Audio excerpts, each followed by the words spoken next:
Bien, estamos de regreso. Ustedes saben que hace un momentico les presenté a nuestro invitado, ¿verdad? Lo presenté como un dirigente político que como tal lo es, un profesional. Pero siempre hay dos programas, el de cámara y el fuera de cámara. Resulta que yo voy a brindar un café para decirle, yo a quien estoy voy a presentar el sabio de la Z.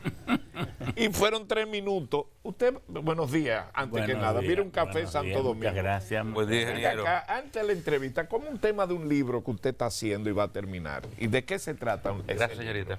Bueno, ojalá, muchas gracias por esta invitación que indiscutiblemente al ser ustedes el programa que marca los temas informativos y en muchos casos la defensa de los fenómenos sociales en el país, me consta. Es para mí un prestigio estar aquí, invitado por ustedes para tratar diversos temas. Ese libro, que ojalá nos llegue a tiempo para dedicárselo, es que nos pusimos a pensar qué libro hacía falta en el campo de la energía en el mundo. Entonces, hay muchas explicaciones y muchos libros sobre la génesis del petróleo, del gas natural, del carbón, de la geotérmica, de la hidráulica, de la eólica, de la solar, de la fisión nuclear, de la fusión nuclear y de todo esto. Pero no hay un libro porque la energía es muy amplia, pero el mundo se ha concentrado en usar un tipo de energía, básicamente. Si bien se usa mucho calor, que el calor no es una energía en sí, pero sí es un indicador del tránsito de la energía. Eso es el calor. Calor es un tránsito de la energía, pero la energía más usada es la electricidad. Entonces, lo que el mundo se afana es por buscar fuentes para de ella producir electricidad, porque cada vez más la producción toda se nos vuelve eléctrica, porque ya el hecho de que los semiconductores marquen el ritmo de la producción industrial digital del mundo entero. ¿Y qué son los semiconductores? Dispositivos eléctricos. Entonces la electricidad es y seguirá siendo más que nunca la principal forma de energía usada por la civilización que vivimos actualmente. Ahora bien, ¿de qué fuente se extrae? Se puede extraer de la hidráulica, de la solar, de qué fuente, de la geotérmica, pero esas fuentes, todos tenemos eólica, todos tenemos solar, pero no todos tenemos geotérmica. Todos tenemos agua, aunque sea un poquito, excepto algunas islas. Ahora, para generar electricidad del agua se necesita tener cuencas, tener altura, porque la hidráulica es una energía de posicionamiento. Bueno, entonces tenemos las otras formas de extraer petróleo, gas natural, carbón, etcétera, leña, para entonces, que es biomasa, para producir electricidad. Y también tenemos la fisión nuclear, que es la rotura del núcleo del átomo para liberar parte de su energía y convertirla en electricidad. Ahora, la meta más codiciada del mundo es encontrar cómo reproducir el fenómeno del Sol, de las estrellas, de cómo se genera electricidad en las estrellas aquí. Y eso se llama fusión nuclear. Y allá ahora mismo se está terminando el ITER, el International Thermal Energy Reactor, un reactor se está construyendo en Francia, ya había uno, el JET, en Gran Bretaña, y entonces todos los países del mundo se han unido para poder, y estamos al tris de poder generar electricidad a partir de la fusión nuclear. Contrario a la fisión, las bombas atómicas y los reactores atómicos son de fisión, se rompe el átomo, pero esto es que se unen dos átomos de hidrógeno, que es el elemento más abundante, para producir uno de helio y liberar una gran cantidad de electricidad. Claro, el problema que tenemos de reproducir lo que ocurre en el Sol aquí es que en el Sol hay una presión enorme y por eso allá el fenómeno puede producirse a 10 millones de grados centígrados. Aquí, como la presión es muy baja, tenemos que producir ese mismo fenómeno a 100 millones de grados centígrados. ¿Cuál es la diferencia, ingeniero, discúlpeme, entre esos aceleradores que usted plantea que están en Francia y en Gran Bretaña, ¿verdad? Ajá. Y el que está en Suiza, que había logrado chocar Bueno, no. y lograr unir con una velocidad enorme dos átomos, ¿verdad? Sí, no me sí. equivoco. No, ese es el Collider. Exacto. Que está a 100 metros de profundidad, tiene 27 kilómetros de largo y son unos aceleradores de partícula, de positrones, y ahí están buscando lo que se llama la partícula de Dios. Partícula de Dios. Sí, entonces... Pero eso no es lo que genera, esa explosión no es lo mismo. No, ese es un caso de investigación pura para encontrar la partícula de Higgs, la partícula de Dios, todo esto es cómo se produjo el Big Bang al inicio del ciclo del universo o del cosmos. Si yo en el libro se explica todo sale el eso. libro? ¿Cuándo sale el libro? No, Está ya. Oiga, el libro más vendido del país, con una mucha satisfacción, porque va para la 3ª edición. Y entonces, ¿por qué lo publicamos? Para tener un libro que la gente le sirva a los estudiantes de las universidades y a los profesionales, al público en general. Es un libro donde yo me puse a pensar. Los equipos que componen, por ejemplo, Punta Catalina, son calderas, generadores de diferentes naturalezas y de alta tecnicidad. Ahora bien, un ingeniero que va a la universidad, ¿para qué se atiborra de matemáticas? Es para saber construir esos equipos, pero no para operarlos, porque los técnicos de Punta Catalina no usan matemáticas para manejar a Punta Catalina. O lo que usan son botones con un manual. Entonces dije yo, ¿para qué yo llenar un libro de tantas matemáticas que pocos van a poder leer? Vamos a explicar los principios más complejos de la manera más entendible, porque si el que menos sabe, entre comillas, entiende más, el que mucho sabe, lo entenderá. Pero hay que estar bien alimentado para entonces, ese libro ya está haciendo, tenemos cartas ya del Infotape, estamos esperando otras de otros centros y bueno, ya lo están haciendo textos en las universidades, no solo aquí en el país, ¿sí?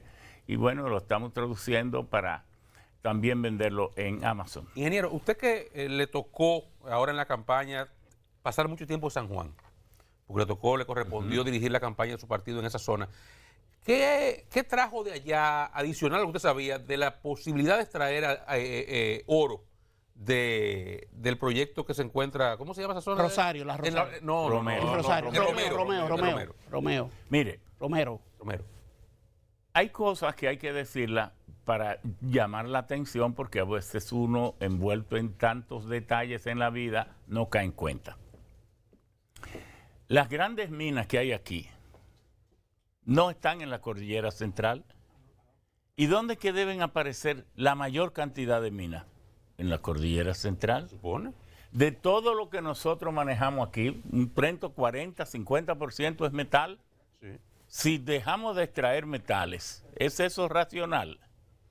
No, lo que pasa es que debemos extraer esos metales asegurándonos de la protección, del cuidado y de la sostenibilidad de eso, todo eso. Entonces, las minas que nosotros tenemos, la gran mina de Alcoa, donde se extraía bauxita para producir alúmina y luego aluminio, estaba en la sierra de Bauruco.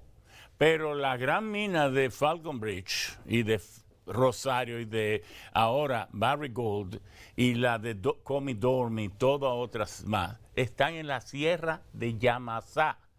Cuando usted va por la autopista Duarte y decide ir a San Francisco, usted dobla a la izquierda. Ahí empieza la sierra de Yamasá y termina en Monte Plata.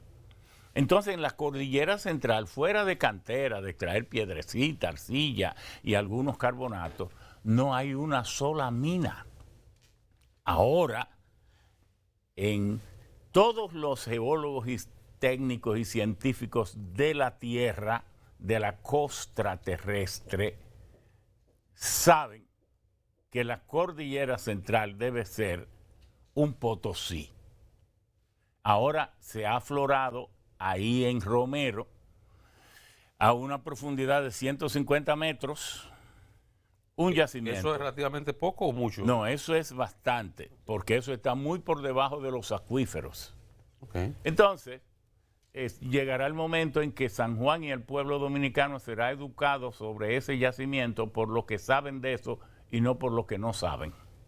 Porque todo lo que han hablado y se han opuesto son lo que no saben. Entonces, por eso yo digo que ahí hay mucha esperanza, porque algún día la racionalidad y el conocimiento verá abiertas las puertas. Usted que estuvo por allá, parecería que no hay la licencia social en San Juan. No, ya eso ha cambiado radicalmente. Ya usted ve hasta movimientos de campesinos pidiendo eso. Okay. Porque en la medida que se demuestre que esas aguas, primero, ojalá que hubiera una hoja en blanco de esa de escribir, Lo buscamos ahora mismo. para graficar ahí. nosotros Ahorita hacerle en un blanco. pequeño gráfico, explicar cómo es el asunto. Entonces, ahí hay 3 millones de onzas de oro en un pedacito de tierra. Eso es mucho dinero, ¿verdad? Multiplíquelo por... El oro ahorita está a $3,000, porque es que tendrá que estarlo, porque la incertidumbre del mundo en este nuevo reacomodamiento en que Estados Unidos, Emmanuel Todd, fue el que predijo la caída de la URSS.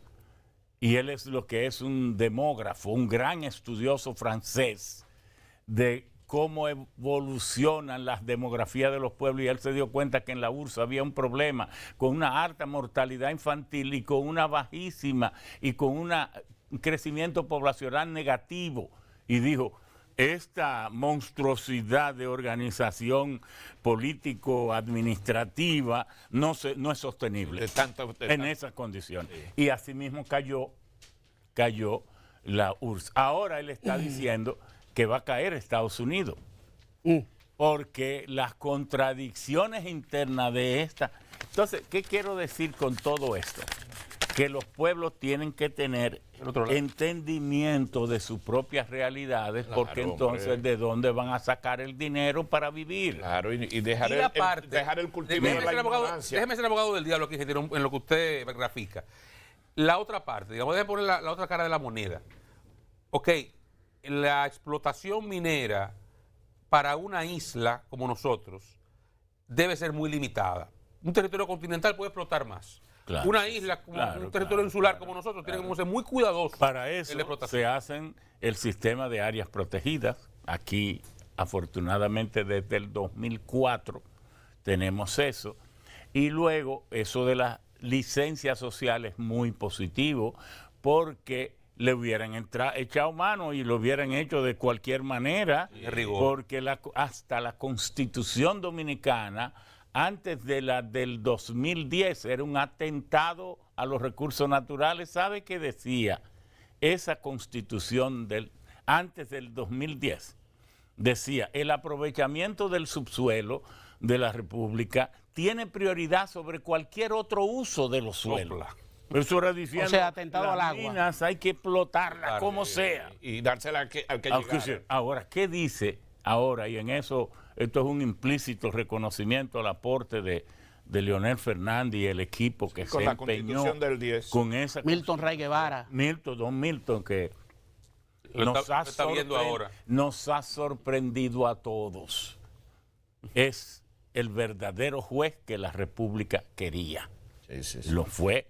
Y yo decía que para qué retirarse si está tan lúcido y está tan... Pero está dirigiendo el fútbol. Pero para qué, está dirigiendo patadas. Sí. ¿Para qué está dirigiendo patadas si puede dirigir? No, porque el deporte es disciplina, hace más civilizado a la persona. Había que seguir. ¿Para qué dirigir patadas si puede dirigir? Bueno, entonces mire. Entonces, ¿qué ocurre? Que el yacimiento está a 150 metros de profundidad. Los acuíferos usualmente no bajan más de 110 metros. Entonces, si usted hace un ingreso al yacimiento por aquí y extrae los minerales, en un proceso, porque el país ha sido abatido, masacrado, por la forma como se explotaron las primeras. Este no es un país minero, este es un país de muchas mineralizaciones, pero hay pocas minas.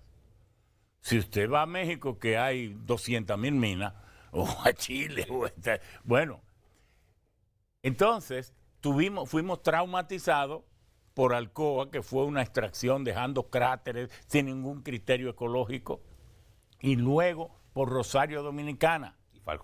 Y Falcon Bridge, que tienen procesos peligrosos. El de Falcon Bridge, que coge el mineral, lo mete en un alto horno y lleva la temperatura a 1850 grados centígrados, quemándole el alma a los dioses.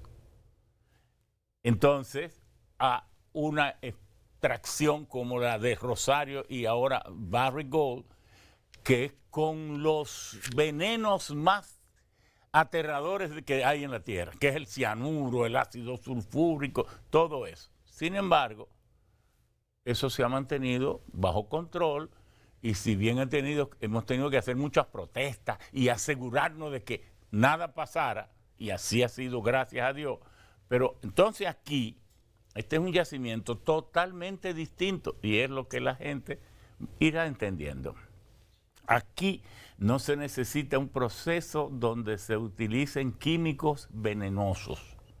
No, se utilizarán pocos químicos. Se hará a temperatura ambiente y se utilizará poca agua porque el agua que se utilice se seguirá reutilizando en ciclo cerrado.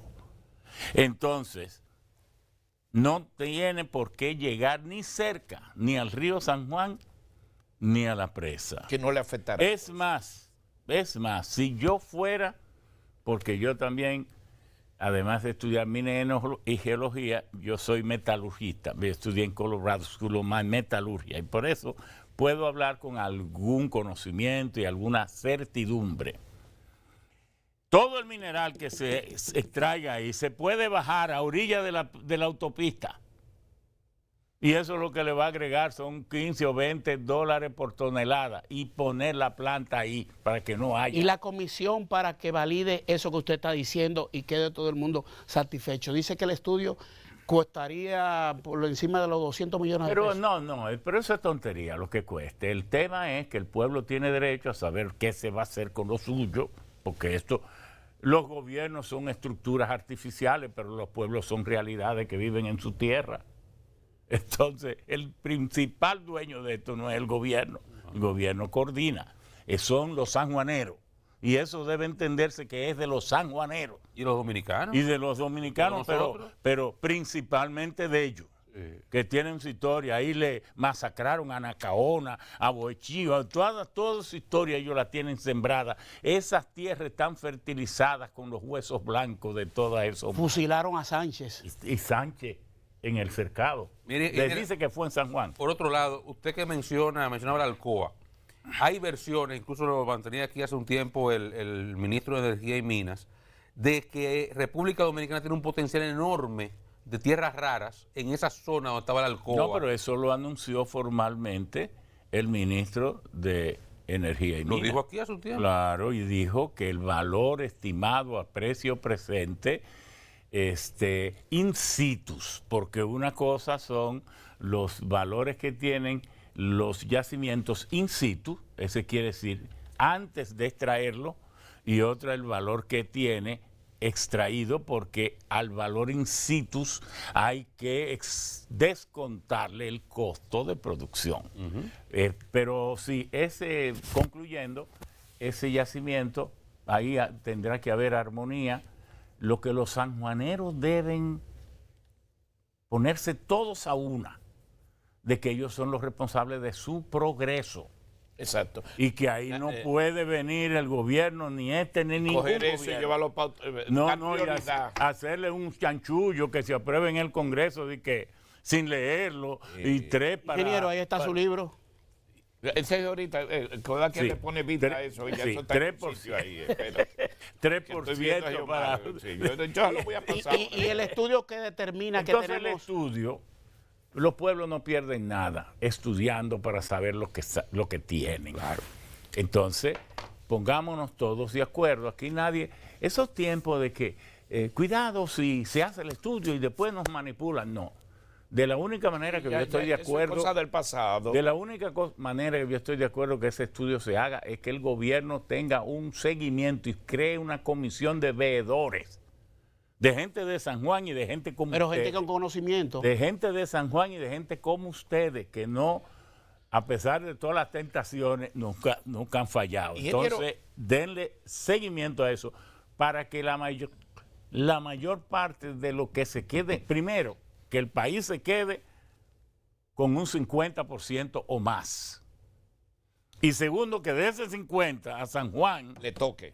No, que le toque el ¿no? 30. ¿Por qué? Porque San Juan está en un ciclo degradante, deletéreo, porque San Juan ha quedado atrapada en la decisión de los países ricos del mundo que decidieron en los últimos 30 años ser los líderes en la producción de bienes agropecuarios para asegurarse la comida. Después de los sustos que le dieron a partir de 1973, Israel y muchísimos países árabes que empezaron a racionarle la venta de petróleo y de gas y de todo, y después se creó la Asociación Mundial de Productores de Cobre para racionar y poner el precio que quisieran, la Asociación de Productores de Banano, la producción de productores de bauxita, la del café, lo del cacao, y los ricos dijeron, ajá, y entonces los pobres son los que nos van a dirigir a nosotros nuestra prosperidad. Y se han hecho líderes en producción de alimentos. Entonces, San Juan de la Maguana vive en un valle, en un ciclo cerrado, donde solo depende de la agropecuaria. Y si la agropecuaria no es rentable, tampoco lo será San Juan. El 23% del padrón electoral de los sanjuaneros está fuera de su provincia, la gente buscando comida, buscando bienestar. Esa provincia, que es la más grande del país, 5.568 kilómetros cuadrados, que tiene 18 municipios, tiene 18 distritos, 6 municipios y cerca de 250.000 habitantes. Una provincia que es un tesoro porque... Y es más que San Cristóbal, ¿no era San Cristóbal? No, San Cristóbal, porque son unos haraganes. Bueno, porque los sancristobalenses, sus líderes son unos haraganes. Sus líderes. Eran la provincia más grande a la muerte de Trujillo. Sí. Pero ellos se encontraban que era muy lejos ir a Monteplata. Sí. Entonces nosotros nos asociamos, le creamos a Monteplata y le quitamos 2.641 kilómetros cuadrados. Y ellos por haraganes dijeron que sí, se quedaron con 1.300 nada más. Oiga, eso da pena. Ingeniero, tengo que llevarlo rápido por el tiempo y entrar en la parte política, que eso, y además para dónde usted va, pero antes de eso, un informe esta semana, el tercero de Refidonza, que hay 543 millones de barriles. Barriles de petróleo. Sí. Yo quería su opinión sobre Sí, mira, eso. eso es muy bueno. Yo felicito a esos técnicos, usted les ve los rostros, son muy jovencitos. Y eso, confiar en nuestra gente. Pero hay que tener prudencia. Las palabras de equilibrio las puso el presidente, Sí. que dijo, no, ahí no hay información. Fue una pregunta que hizo este servidor en la semanal. Sí. O sea, yo le estoy dando seguimiento. Bueno, y él dijo, espérate, ahí no hay información para dar nada concluyente. Lo importante de eso es que nos anima para contratar empresas de Medio Oriente que sí son verdaderos expertos y entonces vengan a saber. Miren, los pueblos, eso fue como cuando la pandemia, que el ministro de Salud venía todos los días y nos decía, murieron 100, murieron 150. Y la gente no sabía si eso era mucho o poco. Y entonces yo le escribí un tuit. Pero diga cuántos mueren de manera normal cada año para que la gente, y cada mes, para que la gente Un sepa contexto. si eso es mucho o poco. ¿Por qué dije eso? Porque la tasa de mortalidad de República Dominicana es de 7 por cada 1000. 7 dominicanos mueren por cada 1000 todos los años. Entonces aquí mueren 87,000 personas todos los años. Lo que quiere decir que mueren 7,000 y pico de personas todos los años por todas las causas. Si usted tiene una pandemia que le está matando es 40, 30, o no quisiéramos pandemia, pero eso a lo mejor está incluido dentro del paquete. Pero no es tanto. ¿Tú me entiendes? Entonces, asimismo es el consumo de combustible.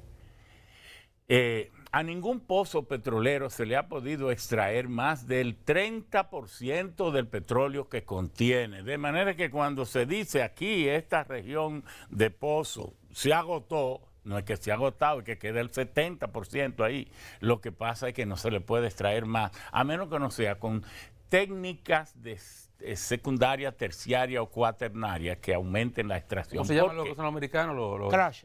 El crack. No, el fracking. El fracking. Pero el fracking es otra cosa, porque ahora estamos hablando... Eso para extraer esa parte que no... No, lo que pasa es que ahora estamos hablando de fuentes convencionales de petróleo, del subsuelo, de la forma como lo hemos conocido siempre, petróleo y gas.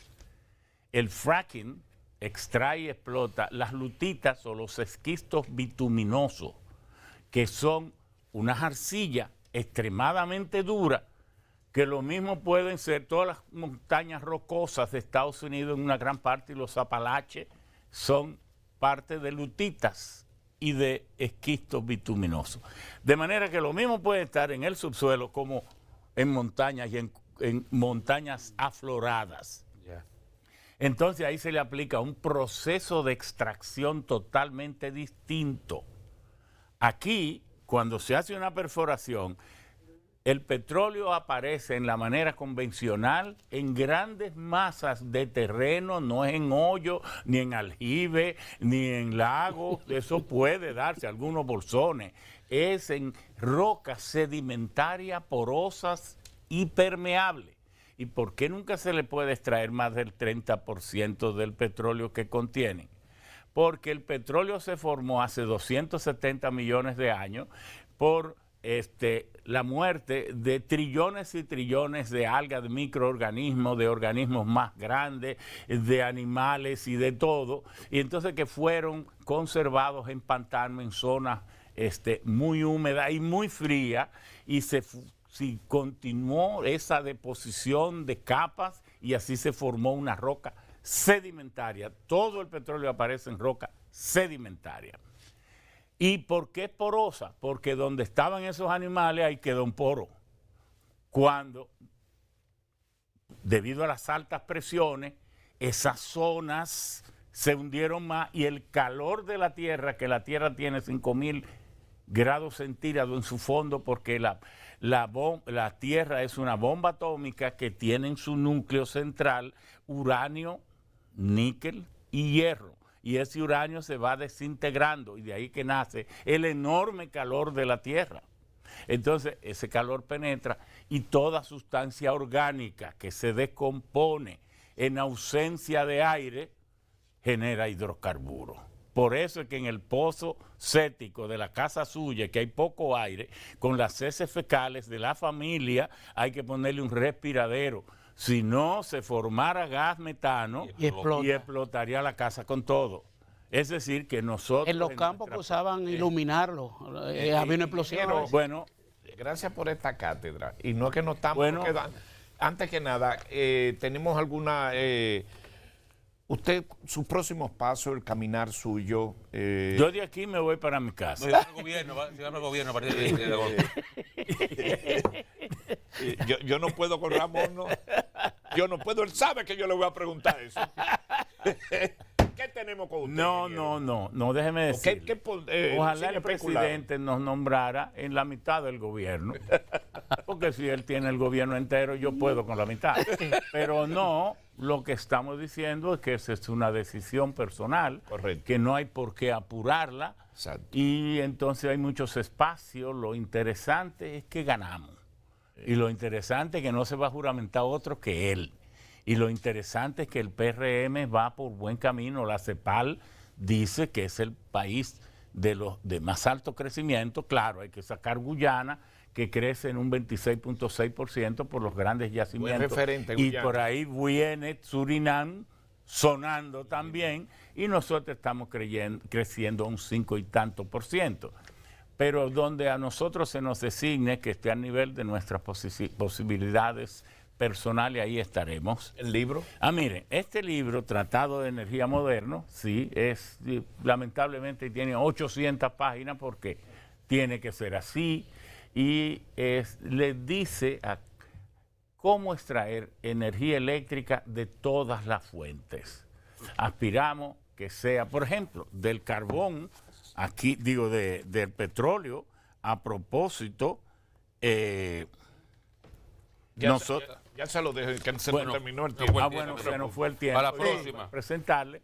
Gracias. Entonces, se vende al 809-567-9030, 809-567, y en el economato de la UASI próximo, 567-9030, y también próximamente va a estar en las librerías de los supermercados. Qué bueno, gracias. Yo anuncié una entrevista. Gracias por esta cátedra, ingeniero. Bueno. Ramón Albuquerque. Gracias por su atención. Nos vemos mañana.